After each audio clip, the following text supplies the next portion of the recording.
안녕하세요. 강남역 1번 출구 1번 거리 김종률 아카데미 원장 김종률입니다. 우선 양해 말씀 좀 구해야 될 것 같습니다. 지금 여러분이 방송을 보는 시점은 몇 시인지 잘 모르겠지만 녹화를 하고 있는 제가 지금 자정이 넘었습니다. 12시 35분 정도 됐네요. 예. 몸 컨디션이 그닥 좋지가 않은데요. 예.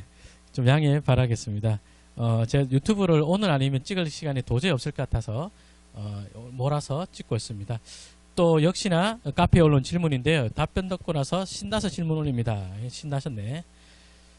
자, A 지역과 B 지역 어디가 입지가 더 좋은가요? 질문 주셨습니다. 질문의 내용은 뭐 여기 요런 김포 풍무지구가 있는데 A 블럭이 좋냐 B 쪽이 좋냐, 예, 그런 내용입니다. 뭐 질문 내용 뭐 대강 생략하고요. 어디가 좋은지 여러분들과 같이 한번 이야기해 보겠습니다. 미리 여러분들에게 양해를 구하고 싶은 것 중에 하나가, 지금 여기도 상가를 분양하는 데가 있고 여기도 분양하고 있는 데가 있겠죠. 거기다가 여기에 이제 다른 이런저런 뭐 사업하고 계신 분이 많이 계실 거기 때문에 단정적으로 뭐 이야기를 하진 않고요. 그냥 저는 원리 그대로 말씀을 드리겠습니다. 저는 원리를 말씀드릴 테니까 여러분들이 대입을 해서 여러분 스스로 주관적으로 어느 쪽으로 향하는 게 더 많을 것이다, 그리고 그거에 맞춰서 어느 상가가 더 좋을 것이다 판단해 보시길 바라겠습니다.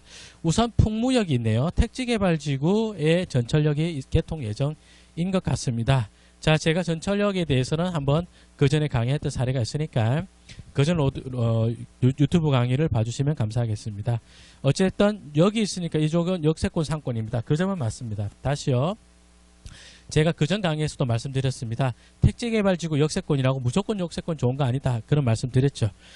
안쪽 배우지가 역을 이용해서 이용하러 가는 동선에 거기에 걸리는 상가다, 그래야 좋다라는 말씀을 드린 게 있었습니다. 그게 아마 좋다는 그 예를 든 것이 남양주의 호평역인가? 호평역이었던 것 같고요. 별로 좋지 않다가 뭐 별내역이라든지 오산의 세교역, 세마역인가? 세마역이었던 것 같습니다. 자, 그러면 이 풍무역은 어떤 역입니까? 풍무역 이렇게 보니까 김포 도시철도 예정선 되어 있네요. 그래가지고 김포 도시철도 가서 김포 공항역으로 연결이 됩니다. 김포 공항역에 가서 뭐 여러 가지 전철로 갈아탈 수 있는 전철이 될 것 같습니다. 자, 그렇다면 우리가 판단해야 될 것이, 이 전철이 서울로 이어지고 더 길게 내다보면 뭐 강남으로까지 이어지는 전철인가요? 자, 여기 김포 풍무지구에 거주하는 사람들이 역을 이용해서 가는 사람 비율이 얼마나 될 것이냐, 또는 서울을 이용할 때 역이 아니라 이 주변에 있는 버스를 타고 가는 사람 비율이 얼마나 될 것이냐, 그걸 따져봐야 될 것 같습니다. 그걸 따져야 여기 역세권 상가가 좋냐 나쁘냐를 따져볼 수 있을 것 같고요. 재밌는 것이 여기 천이 있죠. 김포 대수로라고 천이 있습니다. 천이 있으면 재밌는 게 동선이 정해져 있죠. 이렇게 나가는 동선이 있고, 전철 출구가 어딘지 잘 모르겠어요. 전철 출구가 잘 모르겠지만 이렇게 내려가는 동선이 있고, 이쪽서 이렇게 내려가는 동선이 있습니다. 풍무 푸르지오 아파트가 2700세대거든요. 2700세대 중에 상당 부분은 이렇게 전철을 타러 갈 것 같습니다. 그러면 상가가 이쪽 라인의 상가가 괜찮나요? 그리고 여기서 가면 이렇게 내려가는 사람은, 이쪽에서 가는 사람은 푸르지오 중에 일부와 김포 풍무 푸르지오 아파트 2460몇 세대의 일부가 이렇게 지나갈 것 같습니다. 그죠? 그러면 자, 이 지역 A 이쪽에 있는 역세권의 상가가 다 좋냐 나쁘냐 시원하게 말 못하겠어요. 그러나 이 안쪽 상가들이 그렇게 잘 될 것 같지는 않다는 느낌입니다. 왜요? 전철 타러 가는 길변에 있으면서 생활권변에 있죠. 예, 그런 건 분명히 장점이지만 만약 이 뒤쪽에 있는 상가들이 전철에서 가깝기 때문에 좋다, 그렇게 되려면 여기 있는 상권이요, 먹자 상권이 활성화되어야 됩니다. 먹자 상권이 활성화된다는 것은 또 상가 투자로 이야기하자면 1층 상가가 훨씬 더 유리한 상권이 될 수 있거든요. 자, 그러면 이 뒤쪽에 있는, 뒤쪽 중에서도 이쪽 라인 상가들은 1층 위주로 좀 강하게 될 것 같고, 상권이 강할 것 같고, 입지가 강한 입지가 될 것 같고, 이 지금 로드뷰로 보더라도 별로 내용이 없어요. 이게 뭐 보이는 게 없어. 에라이, 죄송합니다. 천에 가려져 있는 게 아니네요. 천에서 이렇게 다리로 바로 넘어올 수 있게 만들어 놨네요. 죄송합니다. 몰랐습니다. 이렇게 넘어온다면 이 넘어오는 유효수를 받는 이런 상가들이 강하긴 강하겠죠. 지금 질문의 내용은 그래서 이쪽 상가들이 세냐 이쪽 상가들이 세냐 그 말인데, 뭐 있습니까? 이쪽으로 가는 세대수냐, 이쪽으로 가는 세대수냐, 어느 쪽이 강하냐 말인데, 어찌됐건 저는 요 앞라인이 세고 뒤쪽은 좀 약할 것 같다는 말씀. 1층이 아니라 위층까지 다 종합적으로 이야기했을 때 이쪽 앞라인이 셀 것 같다. 왜냐하면 역앞이지만 이쪽 역쪽에 특별한 유효수요가 있는 것이 아니라 상권을 먹여 살릴 유효수요가 이쪽 아파트들이기 때문에 그럴 것 같다는 이야기 한 가지 말씀드리고, 자, 이쪽 역세권이 있을까요? 이쪽이 있을까요? 우선 이 역세권이 갖고 있는 장점은 지하철 타러 가는 길변에도 있지만 그냥 지하철 타지 않더라도 상가를 이용하러 간다면 이쪽을 가게 되게 생겼죠. 그런 장점이 있기 때문에 이 앞라인이 셀 것이다. 오케이, 그까지 말씀드릴 수 있겠고요. 자, 이쪽은요, 상가가 이쪽은 아예 로드뷰가 없거든요.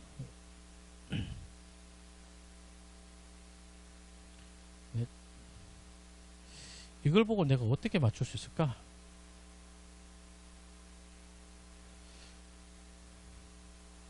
이 자체 내에 여기서 이 안에 자체 유효수가 별로 없고 그냥 땡땡 프라자들로만 채워져 있다면 여기 있는 상가들은 이쪽 편 상가들은요, 푸르지오 아파트 사람들하고 푸르지오 아파트 사람들은 전철 타지 않는다면 이쪽 상가 이용하러 올 수 있겠죠, 그죠? 그러니까 전철 동선을 고려하지 않는다면 이쪽에 오게 되겠고, 자, 그리고 양도 서해 그랑블 아파트가 이쪽으로 오게 될까요? 자, 그리고 풍무 초등학교가 끼고 있는 이 뭔 아파트죠? 이것도 서해 그랑블인가요? 이쪽 아파트 사람들이 상당수가 여기까지 와줘야 되거든요. 그리고 더 내려볼까요? 풍무 1단지, 2단지 사람들은 이쪽 상가를, 여기 프라자 상가들 많이 있어 보이는데요.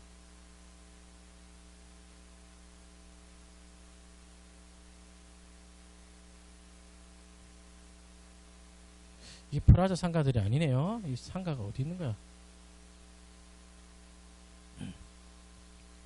죄송합니다. 제가 동네를 전혀 모르거든요.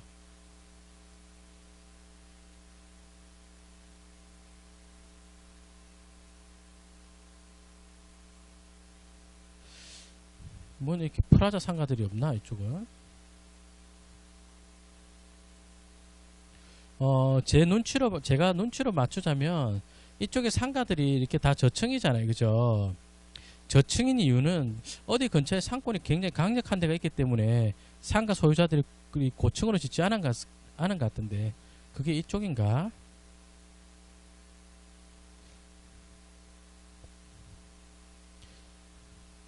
제가 좀 자신있게 대답하려고 지도를 대충 보고 여러분하고 봐가면서 이렇게 분석하는 겁니다. 이야기해 보려는데, 이쪽이 상가가 생각보다 강한 상가 공급이 별로 없네요. 그렇다면 자, 여러분 질문 주신 분께서 직접 판단해 보시기 바랍니다. 이 아래쪽에 있는 유효수요에 달려 있습니다. 풍무초등학교를 끼고 아파트 한둘 셋넷 5개 정도 유효수요가 있는데, 5개 단지 정도가 있는데, 이 유효수요가 지금 역세권에 이쪽을 이용한다면 이쪽 상가들이 강하겠죠. 그렇다면 어느 쪽이 강할까요? 북쪽이 셀까요? 남쪽이 셀까요? 유효수요가 남쪽에 좀 강력하죠. 그리고 김포 풍무 2차 푸르지오 아파트도 2500세대급이니까 적은 유효수요가 아니거든요. 가운데 도로를 기준으로 요렇게 요쪽이 이 아래쪽 아파트 사람들 넘어온다면 요쪽에 셀 것 같고요. 그리고 이 김포 풍무 웰라움 퍼펙트 시티, 아따 이름 어렵네. 이게 아마 주상복합으로 지어질 것 같습니다. 1층에 스트릿 상가처럼 빠질 것 같은데요. 얘네들까지 지어진다면 그러면 이쪽에 바짝 붙는 게 나을 수도 있을 수 있겠습니다. 어쨌든 확실한 것은 여기 상가 요렇게가 있다면 북쪽보다는 분명히 남쪽이 강할 것이다. 그리고 남쪽 중에서도 이쪽에 유효수가 이렇다 할 유효수가 없죠. 스카이뷰 잠깐 보겠습니다. 이쪽에 특별한 유효수가 없죠. 그렇다면 이 아파트 쪽으로 붙는 거, 그리고 제가 상가 강의를 할 때 이야기를 많이 하는데 2000세대 이야기를 많이 하죠. 이 안쪽에 지금 이게 뭔지를 모르겠는데요. 다시 한번 볼까요? 로드뷰를 봐도 뭔지를 모르겠습니다. 만약에 얘네들이 뭐 근린 상가라면 요런 데가 훨씬 더 셀 것 같습니다. 그러니까 다시요. 그러니까 여기 역세권이 좋냐 이쪽이 좋냐 보다는 여기서는 이쪽이 좋고요. 이쪽 왼쪽에서는 요 아래쪽 상가가 셀 것 같습니다. 단서 조항을 이야기하실까요? 안쪽에서 끊어먹는 상가 건물이 없을 때라고 하겠습니다. 그렇다면 이쪽에 좀 더 낫지 않을까 하는 것이 저의 생각입니다. 너무 지금 이게 택지개발지구처럼 반듯하게 되어 있는 것, 이쪽은 반듯하게 되어 있는데 이쪽에 너무 정리가 안 돼 있어가 정리가 안 돼 있다기보다는 지도로 판단하기가 좀 어려울 만큼 지적 상태가 반듯하지가 않고 상가의 공급 같은 것들이 로드뷰로 판단이 안 되는 부분이 많아서 조금 제한적이고 좀 자신이 없는 답변을 드렸습니다. 그 점 양해 부탁드리겠습니다. 아마도 제가 이렇게 두루뭉술하게 답변하잖아요. 그럼 어찌 됩니까? 꼭 가보면 상권이 둘이가 좀 비슷한, 어디가 특별히 더 우세하다 이런 것이 없는 경우가 대단히 많습니다. 지금 보니까 국민은행, 신한은행 이쪽에 상가가 많이 발달했네요. 그죠? 상가 건물 많다. 그럼 이 사람들 여기로 빠지기 시작한다면 이 상가가 좀 취약할 수도 있어요. 여기 있는 풍무역이기 때문에 역세권 상가가 좋냐? 역세권 그 자체가 갖고 있는 강점은 생각만큼 강하지 않을 수도 있지만 어쨌든 전철을 타러 가는 길변에 있는 상가이기 때문에 전철을 타러 가는 길변이면서 생활권이 같이 끼기 때문에 그 점은 굉장히 큰 메리트가 될 수 있는 자리다.